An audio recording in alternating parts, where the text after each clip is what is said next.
surtout dans les couples. Lorsqu'il y a des insultes, lorsqu'il y a de la violence, c'est irréversible. Tu peux très difficilement retourner en arrière. Une fois que la parole est sortie, une fois que le coup est sorti, même si c'est dans la colère, on me dit, mais j'étais en colère. Évidemment que tu étais en colère. Vous avez déjà vu quelqu'un qui nage dans le bonheur dire une insulte ou frapper? Évidemment que c'est dans la colère. Mais il faut apprendre à se maîtriser.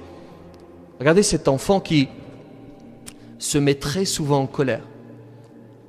Très colérique. Et le père cherche une solution. Et à un moment donné, il trouve, il réfléchit, puis il se dit, voilà peut-être la solution. Il donne à cet enfant un sac plein de clous. Il lui dit, vois-tu le jardin, le mur dans le jardin, à chaque fois que tu te mettras en colère, tu vas planter un clou sur ce mur.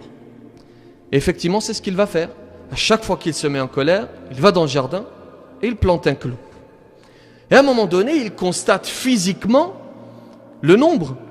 Il constate qu'il se met très souvent en colère. C'est très intelligent ce que le père a demandé à son fils. Il constate réellement qu'il est très colérique. Et avec cette prise de conscience, il entreprend une réforme. Il décide de diminuer ses colères, petit à petit, jusqu'à arriver à un point où il constate qu'il ne se met plus en colère. Et il va voir son père, très heureux, lui dit, cher père, voilà, je suis guéri, je ne me mets plus en colère.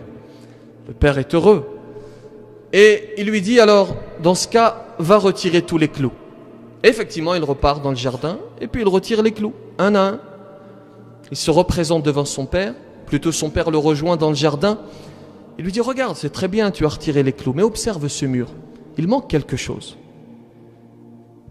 Le mur est criblé de trous, des orifices partout sur le mur. Il lui dit, voilà. Alors certes, la parole qui est symbolisée par le clou, tu l'as retirée en t'excusant, certes, mais il y a une marque dans le mur, il y a une marque dans le cœur des hommes. Lorsque vous dites quelque chose, c'est peut-être irréversible. Tu laisses une marque peut-être indélébile dans le cœur des hommes, surtout dans les couples. Il y a un proverbe arabe qui dit « Tu es le maître des paroles que tu n'as pas prononcées et tu deviens esclave des paroles que tu laisses échapper. » Qu'Allah subhanahu wa ta'ala nous accorde de maîtriser nos colères.